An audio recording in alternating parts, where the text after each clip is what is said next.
Assalamualaikum warahmatullahi wabarakatuh. Yang saya hormati Kepala Dinas Pertanian. Ini pertaniannya panjang. Dan Perikanan Kabupaten Lombok.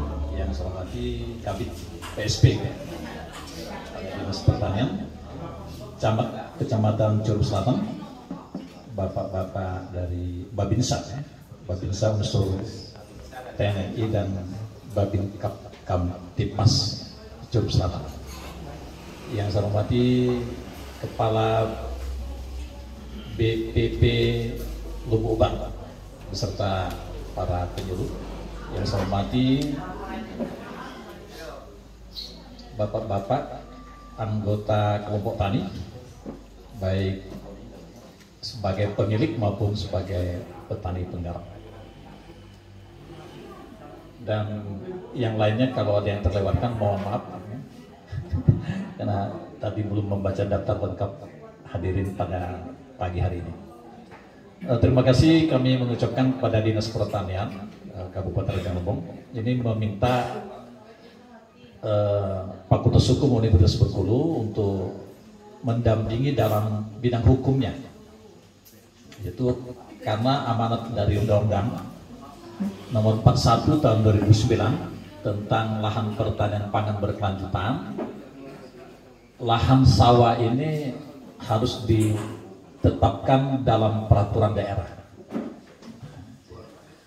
Nah, kenapa dalam peraturan daerah? Karena peraturan daerah itu adalah peraturan yang memang sudah disetujui oleh rakyat. Rakyat di sini adalah DPR. Ya, kita campur-campur bahasanya ya Pak ya. Karena DPR dulu kita yang milih, ketika dia menyetujui perda ini nanti, berarti itu mewakili kata hati rakyat. Nah, kayak gitu kan? Nah, maka disebut wakil rakyat. Nah, dalam rangka itu maka nantinya kita membuat kesepakatan mendukung adanya peraturan daerah tentang LP2B, lahan pertanian pangan berkelanjutan di Rejang Lebong. Kemudian dalam melakukan upaya ini kami sejak bulan Mei itu sudah melakukan kajian di beberapa lokasi,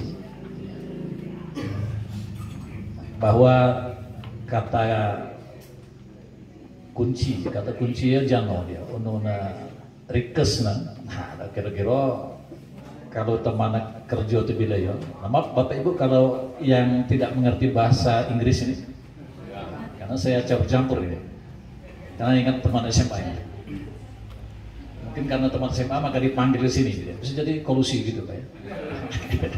Tapi tidak, karena ada kapasitas mungkin ya. Jadi kalau kita lihat apa yang kita lakukan hari ini, kalau kita mengutip pesan Presiden, kita ini berpikir untuk generasi yang akan datang. Kalau kita sekarang masih tersedia pangan, kata Pak Kadis kita tidak impor. Tapi dunia itu akan mulai krisis global, krisis mendunia. Masalah pangan tahun 2050.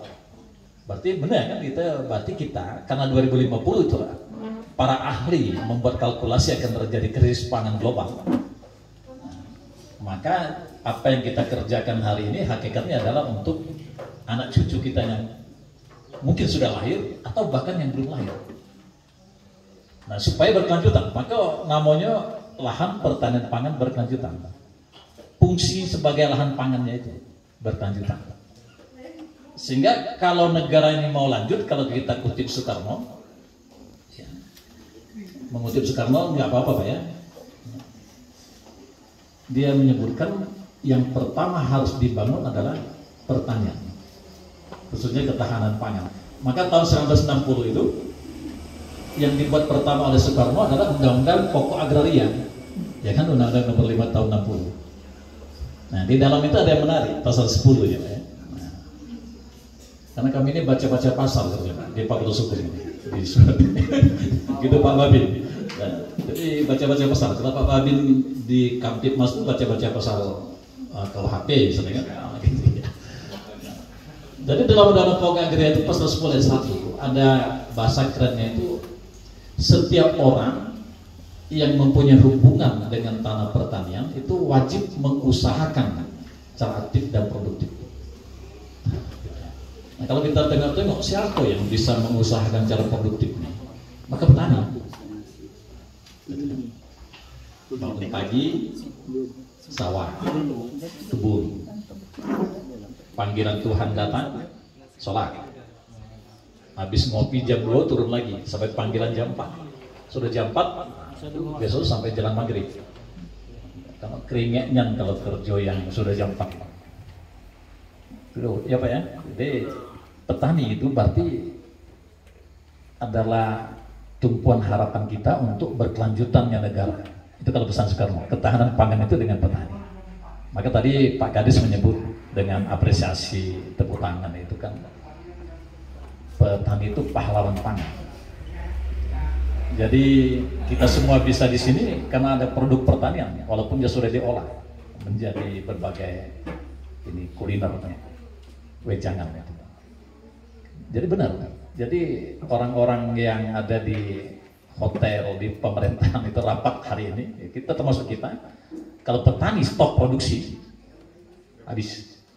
Nah, gitu ya. Jadi, itu satu. Jadi 2050 itu berarti adalah untuk anak cucu, dan dalam rangka itu kita oleh Presiden ya, diinstruksikan berpartisipasi menjamin itu. Kalau negaranya berkelanjutan tapi pangan diimpor terus, maka kita ingat sekarang itu baru dampak dari Ukraina Rusia. Inggris itu yang ekonominya kuat hancur gara-gara pangan, karena nggak bisa masuk gandum dari Ukraina ya misalnya, karena gangguan dari negara lawan. Itu kan persoalan. Nah, misalnya nanti kalau kita impor terus, bagaimana kalau di kawasan Asia ini terjadi konflik? Maka masing-masing kepala negara, masing-masing negara itu pasti akan mengamankan perut rakyatnya dulu. Vietnam tidak akan jual beras karena perang di kawasan ini. Thailand tidak akan jual beras. Nah, kita juga ternyata beli ke Jepang, kan, beras yang mereka tanam di bawah gedung-gedung bertingkat sawahnya. Itu juga dia tidak akan jual. Nah, sementara kita tidak punya lahan sawah. Dan penduduk kita 270 juta, prediksi tahun 2050 itu 500 juta. Kalau KB gagal. KB gagal, banyak hujan, ya sudah itu, tambah penduduk. Nah, jadi untuk itu maka benar-benar kita berbuat hari ini adalah untuk keberlanjutan negara. Nah, terutama tadi paling mengerikan Pak Badi, kalau perang di kawasan ini, Thailand, Vietnam sebagai pemasok utama kita itu stop impor. Atau negara-negara Irak lah Pak. Irak itu ada negara-negara persatuan negara-negara penghasil beras yang di Manila, Filipina itu. Indonesia tidak masuk anggota itu. Karena kita negara produsen, bukan produsen, kita negara konsumen. Jadi dalam rangka itu maka kita tidak perlu bergantung lagi ke Irak itu. International Rice Exporter Countries itu persatuan negara-negara pengekspor beras. Itu salah satu, salah duanya itu Thailand, Vietnam. Indonesia tidak masuk. Nah, kalau mereka mengatakan untuk menghantam Indonesia kalau dia nakal mengganggu kita di kawasan ini, Indonesia kuat kali di segala. Kekuatan itu luar biasa, 5 besar dunia itu. Kekuatan keamanan kita, Fitmas dan keamanan. Kalau kita mengganggu sedikit yang kecil sebelah kita, Singapura itu, Singapura bilang stop beras saja, nggak kasih beras saja ke Indonesia, orang Indonesia nggak bisa ngangkat senjata lagi. Logistik perangnya nggak ada, punya senjata tapi berat, nggak bisa diangkat. Jadi untuk menghantam kita itu tidak usah perang dengan senjata, cukup stop embargo misalnya. Embargo tak, di boykot. Jika melihat belas sama Indonesia. Nah, mulai termai imo, misalnya ubay, sukun. Nah, berapa lah kekuatan karbohidratnya kalau setiap hari makan ubi itu? Zaman kami tahun 70-an itu. Bapaknya mungkin ada yang 70-an itu. Jagung bae itu ya. Putihnya itu dikit. 10 canting jagung, secanting beras. Untung waktu itu di sungai-sungai itu banyak ikan. Walaupun jagung, tapi ayam masih banyak, bagi-bagi gitu, karena udah ada pasarnya. Ikan sambil ke sungai udah dapat gitu, untuk gulai. Karena zaman itu tuh saking banyak ikan itu, mau mancing, kita baru masang umpannya, ikan dalam lompat. Gitu ya. Seluang tuh ya. Itu ibaratnya. Nah maka di sini presiden itu setengah marah sebenarnya. Setengah marah. Kenapa dia setengah marah? Semula kan kita memiliki undang-undang tadi 41 2009, berarti udah 13 tahun. Gerak daerah itu lambat. Maka kemudian presiden marah, kemarin terakhir itu dia keluarkan lagi Perpres nomor 59 2019, berarti 10 tahun kemudian, tentang pengendalian khusus dibuatnya lahan sawah, karena sawah itu banyak ditimbun dan itu hak asasi yang tidak boleh dilarang. Nah maka untuk melarangnya minta kesepakatan. Nah kalau rakyat setuju, satu komitmen itu satu apa nih? Kesepakatan, satu kehendak untuk mengamankan anak cucu yang akan lahir, termasuk untuk kita di tahun-tahun mendatang. Karena negaranya semakin di seluruh negara itu sudah habis, apalagi serangan negara-negara hebat itu. Misalnya petani yang bergerak di Ukraina itu bukan orang-orang Ukraina kan, tapi petaninya adalah orang pengusaha Belanda untuk kebutuhan gandum Eropa. Jadi ini kan, nah Indonesia juga bisa jadi nanti sawah-sawah kita diserbu oleh asing. Nah maka kita lindungi dulu, jangan diubah fungsinya. Kita buat dia dalam undang-undang sehingga negara ini berkelanjutan. Ya, harapan kita tidak lagi kita impor. Kalaupun ada impor dikit baik nambah, beli dikit itu untuk menjaga hubungan perdagangan dengan negara sekitar. Tidak boleh mulu gitu sama sekali tidak mau beli dia. Kita diboikot Kita diboikot juga kan. Indonesia negara beli produk kami juga tidak terima produknya masuk. Sehingga sengsara sama-sama. Jadi itu misi satunya itu ketahanan pangan dalam rangka menjamin keberlanjutan negara. Kemudian keberlanjutan lapangan kerja di sektor pertanian. Tadi udah disinggung Pak Kadis. Di sektor pertaniannya ini adalah arena bermain para petani pangan. Ya. Nah maka petani pangan itu sebenarnya nanti Pak Kadis harus ada satu lagi PR Pak Kadis itu. Karena dalam Undang-Undang nomor 19 2013 tentang perlindungan petani, tanah sawah yang dilindungi tidak boleh alih fungsi, bukan tidak boleh jual ya, jual boleh, tapi pembelinya itu harus mempertahankan dia sebagai sawah, bukan tidak boleh jual, boleh, tapi tetap sawah, tapi tidak boleh kalau dijual jadi hotel di situ, timbul, itu tidak boleh, karena mengakibatkan fungsi sebagai penghasil pangan tadi terganggu kan gitu. Nah maka yang kedua dalam itu disebutkan setelah lahannya dilindungi, kan, maka berikutnya petaninya dilindungi. Maka dua undang-undang itu Pak Kadis, itu undang-undang nomor 19 tahun 2013 perlindungan petani. Jadi satu paket itu. Tetapi kalau Pak Kadis tidak mau bikin undang-undang nanti, itu dia bisa ditumpangi dalam bab undang-undang LP2B, perlindungan lahan pertanian pangan, ada bab nanti perlindungan petani. Apa bentuk perlindungan petani ya? Salah satu tadi subsidi pupuk misalnya. Nah yang kedua, ini informasi yang makin gencar. Maka presiden itu kemarahannya itu dan apresiasi kita petani itu luar biasa. Di dalam Undang-Undang nomor 1 2022 itu ada bab pajak bumi dan bangunan. Lahan-lahan sawah yang sudah dilindungi ini dan dia laporan tahunannya dari Dinas Pertanian setempat produktif tidak terlantar, maka dia dikenakan PBB dengan tarif yang lebih rendah. Tarif PBB itu kan 0,3%. Ini bisa lebih rendah, berarti 0,1. Bahkan dia bupati bisa menerapkan bebas pajak. Itu bentuk insentif yang ditanyakan Pak Kadis tadi. Sehingga dia bisa, karena dia adalah pahlawan pangan, tanpa mereka kita tidak bisa melakukan seluruh aktivitas. Bahkan rumah makan Minang itu tergantung dengan petani pangan, betul ya? Gitu. Karena nggak ada baris Solo kalau nggak ada petani ya. Gitu. atau bare apa beras Ribercep misalkan, atau beras apa yang terkenal di Bengkulu, Ribercep Talang Bening misalnya. Nah, maka dengan memperhatikan kondisi tadi, petani ini oleh Presiden, tanah mereka itu bebaskan dia dari PBBP 2, pajak bumi dan bangunan kerjasama perkotaan. Dengan tarif, kalau mau kena tarif, tarifnya harus lebih rendah dari perumahan atau perkebunan. Jadi 0,3, sekarang berarti dia boleh lebih rendah, mungkin 0,1 atau mungkin bebas. Nah, Rejang Lembong sekarang sedang menggarap itu bagian dari perlindungan petani.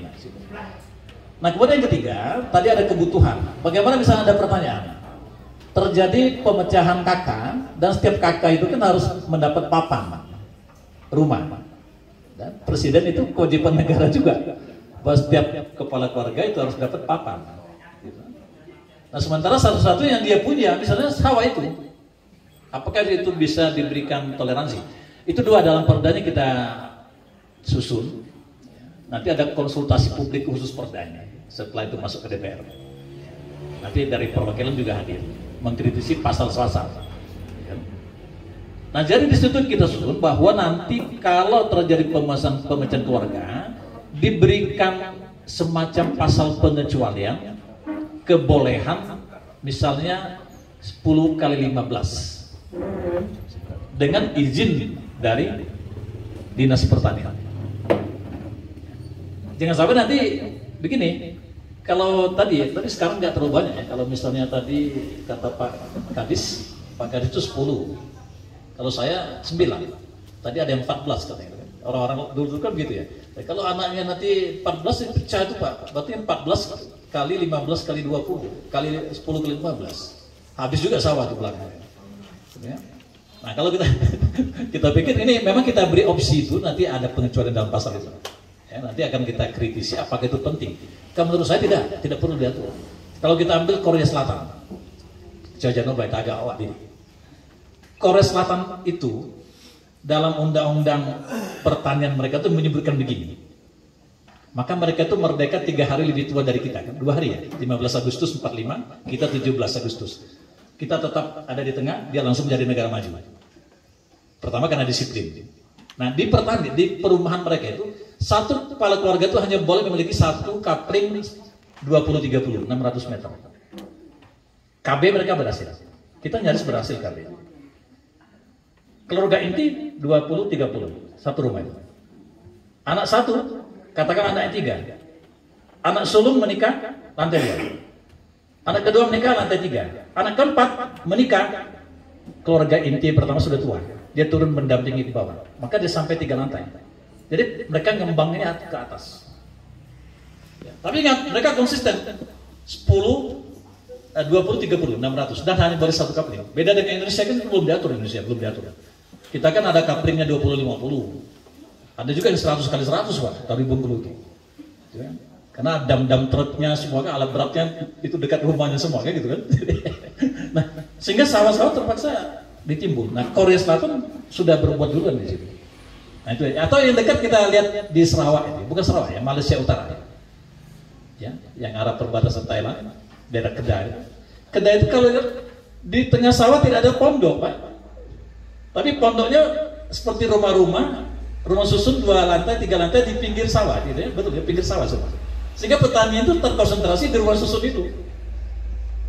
Mungkin Malaysia karena berpikir negara tidak seluas kita, maka pola permukiman petaninya dibuatnya dalam rumah susun. Dan Indonesia sudah mulai, kita menggiring di situ. Maka di Lebong ada contoh rumah susun, di Curug, Air Meles ada contoh rumah susun. Supaya kita lama-lama terbiasa hidup di rumah susun itu. Kalau kita nggak membiasakan itu, nanti Ribercep itu sama dengan Talang Bening. Talang Bening itu sejarahnya pasar D itu dulu waktu kami kecil, sawah semua. Nah, jadi sekarang oleh Pak Kadis dibangun jalan sentra usaha tani ke ujung itu. Nah, sekarang udah mulai kapling-kapling depannya. Nah, ini yang segera kita lindungi. Nah, gitu ya. Jadi hari ini kita kesepakatan itu, jadi supaya bapak-bapak baik penggarap maupun petani tahu ada informasi Pemda akan melindungi tanah pertanian ini. Kebutuhannya apa? Kebutuhan pasti untuk kita. Kalau kita ego, kita di era sekarang mungkin kita hidup 10 katakanlah mungkin 20 tahun paling lama. Kalau saya 57 Pak. Mungkin nggak terlalu lama itu kalau ukuran Nabi ya. Nabi ini kan matematik Tuhan ini. 56 boleh 56 koma. Bonusnya dikitnya 56. Dikitnya. Bila 26, iya. Jadi harusnya. Jadi itu kira-kira. Jadi kalau kita tidak melakukan upaya hari ini, maka kita benar saya pikir kekhawatiran penyelenggara negara ya, yang sekarang dipegang Pak Jokowi ya, 2050 dia memikirkan bagaimana anak cucu generasi penerus bangsa ini. Maka untuk itu kita perlu bersepakat. Nah nanti tentu dalam kesepakatan itu untuk memenuhi kebutuhan misalnya. Mana ada pertanyaan Pak di Lembong, kita bikin perda ini di Lembong dan juga di Bengkulu Selatan gitu ya. Dan Kota Lubuk Linggau itu sudah selesai. Mereka bertanya begini, di Lubuk Linggau itu pertanyaannya menarik. Pak, ini sawah saya mau hibahkan jadi masjid. Itu investasi akhirat yang akan saya bakmati karena jariahnya berjalan terus. Tapi sementara pemerintah melindungi ini. Kan gini. Oh, kalau gitu kita lihat juga kan pemerintah kan sudah bikin aturan. Tidak boleh terlalu banyak masjid. Satu masjid itu kan minimal 60 kakak misalnya. Ya, dengan 60 kakak masjidnya 5, subuhnya orang 3. Kan gitu kan. Jadi untuk apa banyak masjid gitu?